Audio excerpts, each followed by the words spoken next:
Dans cette mise en pratique Excel, nous proposons de bâtir un modèle automatisé dynamique pour réaliser des analyses décisionnelles multicritères pour toute entreprise qui souhaite réaliser des études complexes sur des données qu'il ne sera pas nécessaire d'ingérer afin de pouvoir livrer les résultats de l'étude ou du raisonnement dans des cellules clés de ce tableau, afin de faciliter la lecture. Tableau de ce classeur que vous pouvez comme toujours d'ailleurs télécharger sur le site bombage.fr. Pour l'exemple ici, il s'agit d'une société qui réalise des audits référencés tout au long de l'année dans différents petits tableaux constituant ce tableau de bord final. Le principe est qu'elle puisse prendre des décisions analysées pour chacun des audits réalisés sur des mois révolus qui consistent à inscrire des informations textuelles sans effet équivoque d'analyse multicritères dans chacune des cellules du tableau, à savoir si les audits pour les mois révolus sont validés. Pour cela, il s'agit de pouvoir poser des critères sur le plage des cellules des notes des audits et sur l'information de date du mois en cours d'analyse. Pourquoi ? Parce que la société souhaite d'une année sur l'autre pouvoir réexploiter exactement le même tableau sans qu'il soit nécessaire de le reconstruire ou de changer de feuille. Ça veut dire que l'analyse doit considérer si les mois en cours d'analyse sont bien passés, ça veut dire qu'ils font bien partie de l'année en cours, ou s'ils ne sont pas encore passés, et cela signifie que vraisemblablement ils sont remplis de données plus anciennes faisant référence à des valeurs de l'année précédente. Le premier calcul que nous proposons de réaliser dans des petites cellules intermédiaires test ici est de pouvoir retourner l'information qui consiste à savoir si la date du mois en cours d'analyse est révolue ou non. Or, la seule information dont nous disposions à ce stade est l'information sur le mois de l'année en texte. Il faut le comparer au mois de la date du jour, et pour information, au moment de la formation, nous sommes le 30 mai. C'est la raison pour laquelle nous avons, dans des petites colonnes arbitraires sur la droite de ce tableau, bâti une correspondance entre les mois en texte de l'année et leur équivalent donc en nombre. L'objectif est donc de pouvoir faire une comparaison entre cette valeur et la valeur du mois de la date en cours, mai, c'est-à-dire 5. Cette information, nous pouvons donc l'obtenir en allant la rechercher dans ce tableau et en la comparant. Si nous la comparons, ça veut dire qu'il s'agit déjà d'une analyse que nous devons effectuer avec la fonction SI que nous avons exploitée à maintes reprises dans les différentes formations Excel que nous avons réalisées ensemble. La fonction SI, comme vous le savez très bien, demande 3 arguments. Le premier étant le critère à vérifier. Est-ce que le numéro du mois de ce petit tableau est inférieur au numéro du mois de la date en cours? Eh bien, il faut déjà aller rechercher le numéro de ce mois. Et c'est la fonction recherche-v que nous avons là aussi exploitée à plusieurs reprises qui permet, selon plusieurs arguments, d'extraire l'information d'une base de données ou d'un tableau de recherche. Le premier argument que demande cette fonction recherche-v est naturellement la valeur à rechercher. Nous recherchons l'information du mois de janvier, point virgule, à quel endroit? Notez que l'infobulle Excel de la fonction recherche-v se met en gras pour que, en temps réel, vous puissiez vous situer dans la fonction. Table matrice, il s'agit ici d'indiquer directement les bornes du tableau de recherche. Donc, nous allons directement le sélectionner sur la feuille entre la cellule T21 et la cellule U32. Dans la foulée, nous enfonçons la touche F4 du clavier afin de figer les bornes de ce tableau de recherche. Pourquoi? Tout simplement parce que, à l'issue, nous souhaitons répliquer ce calcul sur l'ensemble des autres mois de l'année. Si bien que le A7 restera libre de se déplacer afin d'effectuer la recherche des autres mois de l'année, A14 pour février, A21 pour mars, etc., mais que chacune de ces informations devra être cherchée de façon immuable dans un tableau dont les bornes se situent toujours au même endroit. Elle ne doit donc pas se déplacer entre 21 et U32, d'où la présence des dollars grâce à la touche F4 du clavier. Point virgule, cette fonction recherche-v demande ensuite quelle est l'information que nous souhaitons en retour. Nous trouvons janvier, nous voulons un numéro index colonne, c'est-à-dire le numéro en relatif de la colonne de l'information à extraire. Donc nous tapons le chiffre 2. Puis nous terminons par point virgule suivi de l'information booléenne faux qui va demander à la fonction recherche-v d'Excel de réaliser une correspondance exacte sur le nom du mois et de ne pas tenter de se rapprocher du résultat si elle ne le trouve pas. À ce stade, nous sommes toujours dans le critère de la fonction si, et la fonction recherche-v est susceptible de nous avoir retourné la valeur 1, à comparer avec le numéro du mois de la date en cours. Souvenez-vous, dans les formations sur les calculs, sur les dates et les heures, nous avions utilisé à plusieurs reprises la fonction mois d'Excel qui ne demande qu'un paramètre, la date sur laquelle elle agit, pour pouvoir en extraire l'information numérique de son mois. La date est la date en cours dynamique qui est retournée par la fonction Excel aujourd'hui, bien sûr sans apostrophe et deux parenthèses. Dynamique en ce sens que demain elle indiquera bien le 31 mai et non plus le 30 mai, et ainsi de suite, et donc qui est censé, grâce à la fonction mois, nous retourner l'information 5, si bien que le critère ne sera pas vérifié, sera bien vérifié pour ce premier cas, puisque le 1 du mois de janvier est bien inférieur au 5 du mois de mai.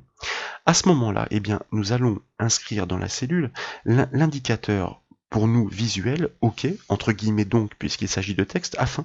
que nous puissions bien confirmer que le mois que nous sommes en train de traiter est bien révolu, passé, et donc que nous pouvons réaliser l'analyse multicritère dessus. Dans le cas contraire, eh bien, nous allons inscrire deux guillemets, de manière à laisser la cellule vide, deux guillemets, pour un texte vide, donc, puis nous fermons la parenthèse de la fonction si qui imbrique la fonction recherche-v, et validons ce résultat de calcul. Tout à fait logiquement, donc, le critère étant vérifié comme nous l'avons dit, nous obtenons l'information, l'indicateur visuel OK, que nous allons répliquer par copier-coller sur l'ensemble des autres mois de l'année. Nous copions ce résultat de calcul par CTRL-C au clavier et nous le répliquons sur l'ensemble des autres cellules pour les autres mois de l'année par CTRL-V. Et nous constatons fort logiquement que pour les premiers mois de l'année, l'information visuelle OK apparaît bien, puis que dès lors que nous atteignons un mois qui n'est pas encore intervenu, eh bien cette information disparaît puisque le critère vérifié par la fonction si n'est plus validé du fait de la valeur retournée par la fonction recherche-v, en l'occurrence ici pour le mois de décembre 12, 12 n'étant pas inférieur à 5, eh bien nous renvoyons le sinon de la fonction si. Nous allons faire un petit point de contrôle pour nous assurer que le calcul a parfaitement été répliqué. Nous pouvons double-cliquer sur la cellule pour afficher son calcul et constater que certaines des références se sont en effet déplacées, comme par exemple la valeur recherchée qui est devenue A28 pour le mois d'avril, toujours dans le même tableau, car grâce à la touche F4 nous avons figé ces bornes. Nous récupérons la valeur de la colonne 2, donc le 4, que nous comparons à la valeur 5 du mois d'aujourd'hui, toujours vrai, donc 4 est bien inférieur à 5, donc nous inscrivons bien l'indicateur visuel OK. En revanche, en ce qui concerne le calcul suivant, eh bien la valeur retournée pour A35 du mois de mai est 5, 5 n'étant pas strictement inférieur à 5, c'est la branche sinon de la fonction si qui est déclenchée pour retourner une cellule vide, et ainsi de suite si d'aventure nous souhaitions contrôler la réplication de cette formule sur les tableaux situés sur la droite de la feuille pour constater qu'effectivement nous recherchons bien l'information en I35 pour le mois de novembre, donc la fonction recherche-v retourne la valeur 11 qui est loin d'être inférieure à la valeur 5 du mois de mai de la date du jour. Maintenant que nous avons cette information visuelle sur la date qu'il est, ou plutôt l'information de la comparaison des dates, nous allons pouvoir recouper les critères pour faire l'analyse décisionnelle mois par mois dans un premier temps. L'objectif ici, pour l'entreprise, est de pouvoir afficher l'information sans équivoque validée lorsque plus de 80% des audits réalisés pour le mois concerné ont une note dépassant les 90. D'ailleurs, cette information sur la note n'a pas été intégrée dans le panneau de contrôle. Nous allons corriger ce problème en ajoutant cette information directement à côté des autres, de manière à pouvoir continuer de bâtir un modèle complètement automatisé et qu'il continue d'être portable pour toute société qui souhaite l'exploiter. L'objectif ici donc est de pouvoir vérifier en même temps les critères énoncés précédemment et bien sûr le critère sur la date, parce que nous pourrions très bien avoir ici plus de 80% des audits réalisés qui ont une note supérieure à 90 et donc inscrire l'information validée alors que le mois d'août n'est pas encore intervenu. Il s'agit des données de l'année passée. Donc ce mois ne peut pas être considéré comme validé pour l'analyse finale à livrer en haut du tableau afin de faciliter la lecture et les décisions des entrepreneurs. Donc nous devons en même temps regrouper cette analyse avec le retour d'informations sur la comparaison de dates. C'est la raison pour laquelle dans la cellule prévue à cet effet, nous initions le calcul comme toujours avec la fonction si qui permet d'enclencher cette analyse multicritère. Or, la fonction si, par défaut, ne permet dans son test logique de ne vérifier qu'un seul critère. Pour pouvoir les combiner, donc nous imbriquons tout de suite la fonction et qui, une fois que nous ouvrons sa parenthèse, a la capacité d'énumérer point virgule après point virgule tous les critères qui doivent être vérifiés ensemble, car elle est exclusive. Le premier critère à vérifier est de compter toutes les notes ramenées en pourcentage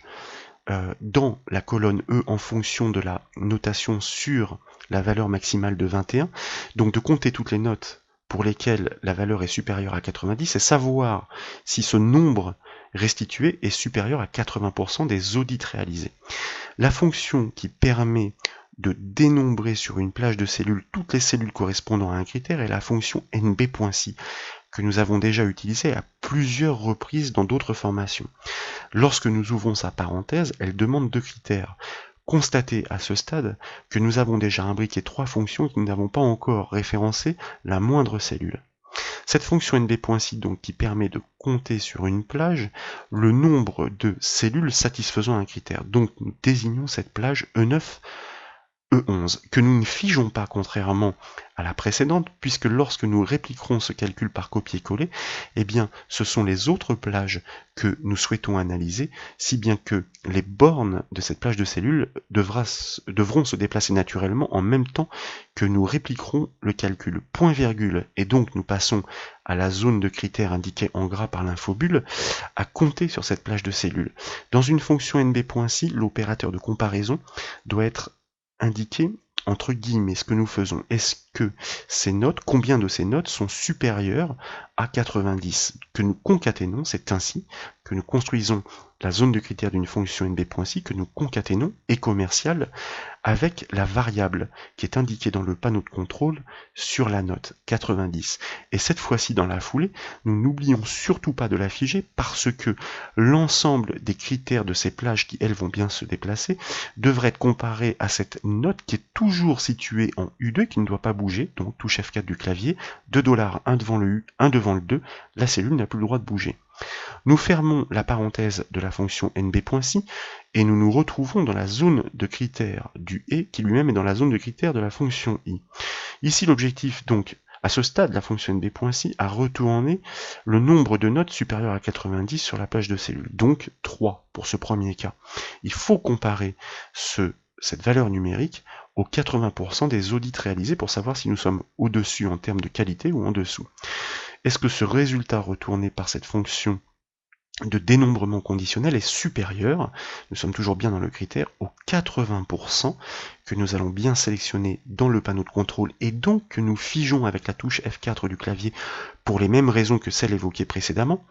80% de quoi? Eh bien, du nombre d'audits réalisés multiplié, la touche étoile du pavé numérique, par la fonction qui permet de compter toutes les cellules non vides d'une plage de cellules, c'est-à-dire tous les audits réalisés sur cette plage de cellules. Si bien que sur la plage E9, E11, nbval va retourner 3 multiplié par 80%, nous allons obtenir 2,4, les 3 ici seront bien supérieurs, et donc nous devrions avoir un retour validé si d'aventure le mois est bien révolu, puisqu'il faut encore recouper ce critère. Le E9, E11, nous le laissons libre de se déplacer pour que le calcul se réplique fort naturellement sur l'ensemble des autres petits tableaux. Notez que pour le mois de septembre, par exemple, nbval retournerait seulement 2, puisque seulement 2 audits sont inscrits. Nous avons terminé le premier critère dans la première partie de notre fonction et Donc nous avons comparé ces valeurs, point virgule. Nous devons recouper ce critère avec l'analyse qui est effectuée en cellule G12, qui est le résultat de la comparaison entre le mois du tableau en cours et le mois de la date en cours. Est-ce que le mois est révolu ou non? Eh bien, si en même temps l'information en G12 que nous tapons les références de cette cellule puisque nous ne pouvons pas y accéder est égale au texte OK, car souvenez-vous, c'est l'information textuelle que nous avions utilisée à titre d'indicateur. Donc, à ce moment-là, si ces deux critères sont recoupés, eh bien nous pouvons considérer, point virgule, c'est la raison pour laquelle nous fermons bien la parenthèse de la fonction et, point virgule, alors nous passons dans la zone alors, la branche alors de la fonction ci, nous allons écrire l'information textuelle résultat de l'analyse validée. Dans le cas contraire, si l'un des deux critères n'est pas vrai, eh bien nous allons inscrire le texte non validé, comme il s'agit d'un texte bien entendu, entre guillemets, nous fermons la parenthèse de la fonction ci que nous validons directement par entrée ou contrôle entrée. Et constatez que comme il y avait une mise en forme conditionnelle qui était prévue sur cette cellule, et d'ailleurs sur toutes les autres, dans le cas où nous réceptionnons le texte validé, nous la mettons en vert, et dans le cas où nous réceptionnons le texte non validé, nous la mettons en jaune avec un texte rouge. Ces indicateurs visuels dynamiques qui permettent de faire ressortir les valeurs remarquables beaucoup plus facilement pour simplifier la lecture générale d'un tableau pour les personnes qui n'ont pas l'habitude de devoir manipuler toutes ces données et donc pour prendre des décisions rapidement. Nous constatons fort logiquement ici donc que le résultat de l'analyse multicritère est bien l'information validée dans la mesure où, en effet, plus de 80% des audits ont une note supérieure à 90 et en même temps qu'il s'agit d'une date qui est révolue. Nous avions donc placé ce calcul intermédiaire en colonne G, mais c'était uniquement pour simplifier la syntaxe de la formule, car nous aurions très bien pu ici directement inclure cette comparaison de dates et donc intégrer le calcul dans le et de la fonction ci, pour preuve, ici, plutôt que d'aller chercher le résultat du calcul intermédiaire, et si en même temps la recherche V de cette information textuelle, c'est-à-dire du mois de janvier que nous ne figeons pas, parce que tout simplement le A7 va devenir A14, A21 pour pouvoir agir sur les autres mois, que nous recherchons comme tout à l'heure dans le tableau qui est situé entre les colonnes T et U, donc nous l'indiquons directement avec la souris et dans la foulée, n'oublions pas de le figer. Puisque cette fonction recherche V va toujours rechercher dans les mêmes bornes du tableau, nous souhaitons en retour l'information numérique située en colonne 2 et nous terminons avec le paramètre booléen faux. L'objectif est de savoir si la valeur retournée par la recherche V est bien inférieure strictement au numéro du mois de la date en cours, donc fonction mois, dans laquelle nous imbriquons la fonction aujourd'hui. Certes, la syntaxe devient un peu plus pesante, un peu plus longue, mais constatez que désormais, d'ailleurs pour preuve, nous pourrions très bien supprimer l'information intermédiaire ici, ce qui ne changerait pas le résultat du calcul, puisque le calcul est désormais intégré directement et imbriqué dans la fonction ci et la fonction et pour une analyse multicritère. En même temps que nous effectuons des comparaisons sur des dénombrements réalisés sur une plage de cellules des audits en fonction des contraintes du panneau de contrôle que nous figeons judicieusement avec les références absolues, eh bien, nous vérifions un autre critère sur la comparaison des dates en allant effectuer une recherche pour retourner une valeur numérique dans un tableau. Donc constatez la puissance de l'imbrication des fonctions recherche V pour livrer ces analyses décisionnelles. Comme nous avons figé judicieusement les cellules qui devaient l'être, en l'occurrence les cellules du panneau de contrôle et le tableau de recherche, normalement, nous devrions donc pouvoir répliquer ce calcul par copier-coller, CTRL-C puis CTRL-V, sur l'ensemble des autres tableaux de suivi des audits pour l'année en cours. Et vous constatez que dans certains cas, nous obtenons bien le texte validé, l'information synthétique validée, et que dans d'autres cas, en revanche, nous obtenons le résultat inverse, alors à plus forte raison vrai que nous progressons dans les mois de l'année, puisque l'un des deux critères est nécessairement non validé, à savoir le mois dont la date n'est pas révolue. Alors, si on veut faire un petit point de contrôle à ce stade, eh bien, nous allons pouvoir remarquer que le résultat livré par l'analyse de ces recoupements multicritères est tout à fait cohérent ici, puisque les trois notes sont supérieures à 90, donc nous avons bien un taux qui est supérieur à 80%, et en même temps il s'agit du mois de février qui est bien inférieur au mois de mai.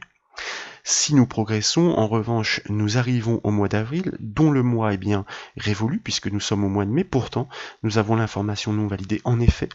l'un des audits a obtenu une note qui est inférieure, qui ne dépasse pas les 90, si bien que nous avons seulement 2 audits sur 3, soit 2 tiers, soit 66% des audits qui sont considérés comme satisfaisants. Donc nous sommes inférieurs cette fois-ci au premier critère, les 80% demandés. Mais constatez que comme nous sommes dans un modèle dynamique, si d'aventure nous changions pour des raisons de politique interne les contraintes du panneau de contrôle pour ramener à 60% le taux de validation, eh bien remarquez qu'à 60% en effet, eh bien notre résultat d'analyse va basculer à l'inverse sur l'information validée. Nous allons pouvoir rebasculer l'information telle qu'elle existait au départ dans cette analyse multicritère, c'est-à-dire à 80%. Et nous continuons donc de faire défiler le petit tableau, et cette fois-ci, donc, résultat inverse, remarquez que nous avons pour le mois de mai, eh bien, toutes les notes qui sont bien supérieures à 90, ça veut dire que eh bien, nous avons plus de 80% des audits qui sont satisfaisants par rapport aux critères qui sont énoncés. Pourtant, nous avons le résultat de l'analyse qui est non validé. En effet, comme vous le constatez ici, il s'agit de données qui ont été saisies l'année d'avant. De plus, le mois de mai n'est pas révolu, donc le deuxième critère n'étant pas vérifié, eh bien forcément, l'analyse livrée en retour est cette information que nous souhaitions en plus mis en valeur dynamiquement de manière à pouvoir effectuer une lecture transversale. Si d'aventure nous modifions l'intitulé de ce mois de mai en mars, eh bien constatez qu'à validation, vous voyez que tout est dynamique, eh bien l'information se met à jour. En l'occurrence ici, elle va se mettre à jour dans 2 jours, puisque nous sommes le 30 mai, donc dans 2 jours nous allons passer au 1er juin. Le 1er juin, le mois de mai sera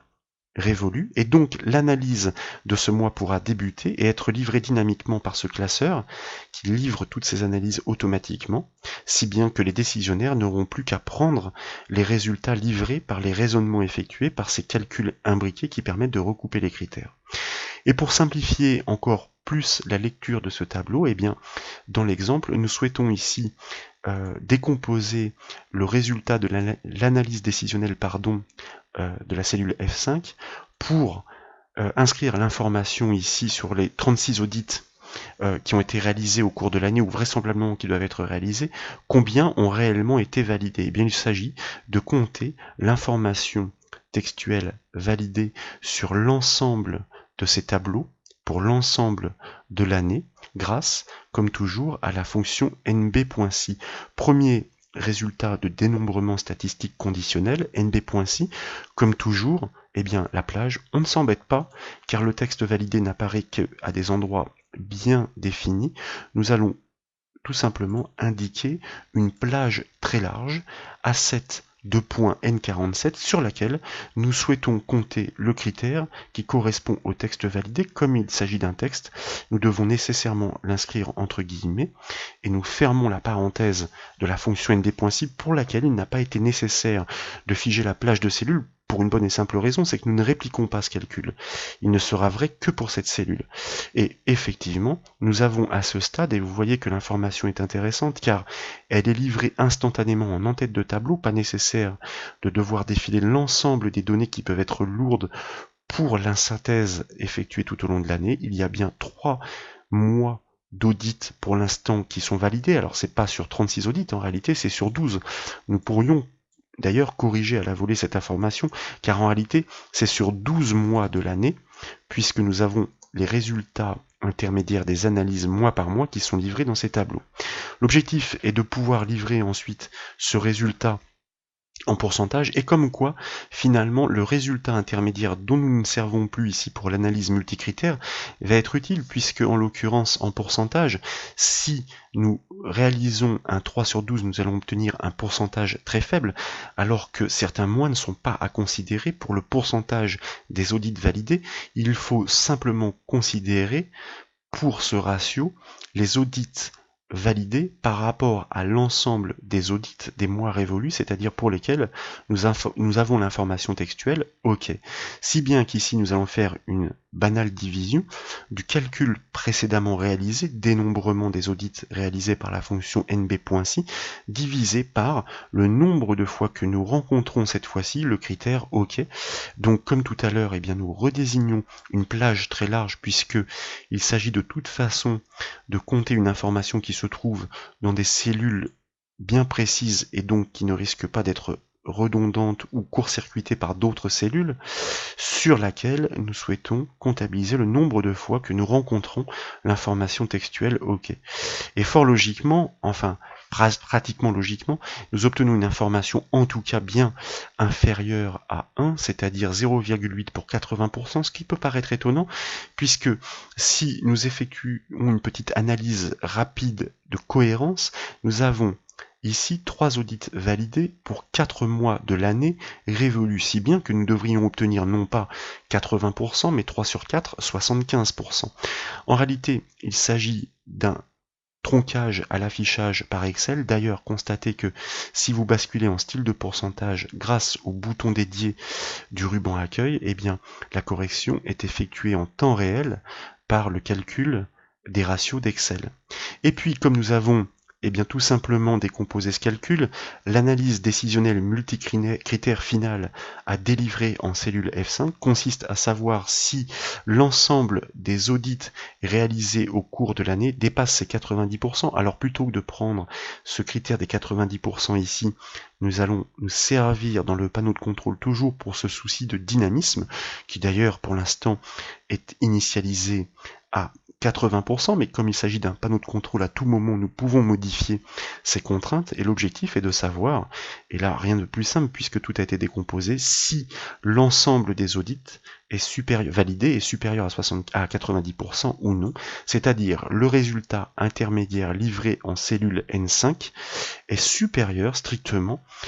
à la contrainte définie dans le panneau de contrôle en cellule R2 que normalement nous devrions figer, mais là nous n'allons pas répliquer le calcul, donc ce n'est pas nécessaire. À ce moment-là, l'ensemble des audits réalisés au cours de l'année est considéré comme validé, et dans le cas contraire, eh bien, l'ensemble des travaux sont jugés non satisfaisants, donc nous inscrivons l'information textuelle non validée et constatée fort logiquement, d'ailleurs avec le format conditionnel qui avait été défini au même titre sur cette cellule, que fort logiquement à 75% nous sommes bien en deçà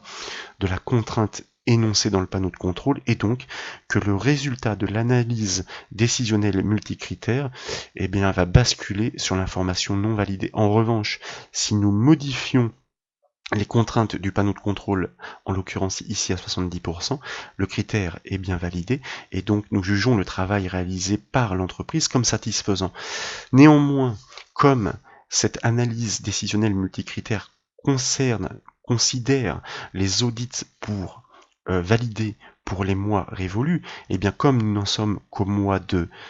mai, qui d'ailleurs lui encore n'est pas comptabilisé, et bien dans 2 jours il le sera. De 75% nous allons passer à 4 sur 5, c'est-à-dire à 80%, et fort logiquement nous allons nous rapprocher de la valeur seuil définie par le panneau de contrôle, si bien que rien n'est encore joué dans l'analyse décisionnelle multicritère de ce suivi au cours de l'année des audits réalisés par l'entreprise.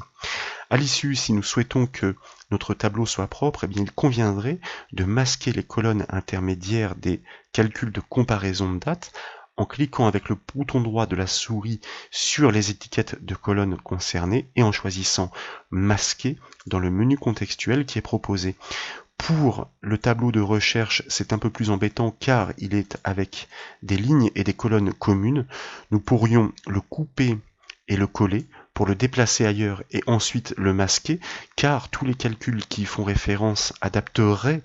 les références des cellules impliquées, ou bien, même si ce n'est pas très satisfaisant, nous pourrions mettre le texte en blanc sur blanc, puis verrouiller les cellules et protéger la feuille comme nous savons le faire, nous l'avons vu dans une autre formation, afin que ce tableau soit directement exploitable et concentré sur l'essentiel. Mais notez que pour les décisionnaires, nous sommes au mois de mai, nous arrivons sur les conclusions livrées par l'analyse décisionnelle multicritère, nous prenons uniquement cette information. Qu'est-ce qui se passe? Eh bien, le travail est considéré comme non satisfaisant puisque nous avons l'information non validée. Et si nous décidons d'analyser plus en détail, nous pouvons définir que nous allons attendre que certains mois soient validés, révolus, de manière à voir si cette analyse va évoluer dans le bon sens, ou bien si au contraire il y a des mesures à prendre d'urgence de manière à améliorer la qualité du travail. Voilà pour cette petite mise en pratique Excel, j'espère que cette vidéo vous a plu. Si c'est le cas, je compte sur vous pour mettre un petit j'aime. Et comme vous le savez, vous pouvez retrouver toutes les autres formations sur le site bombache.fr. Je vous remercie.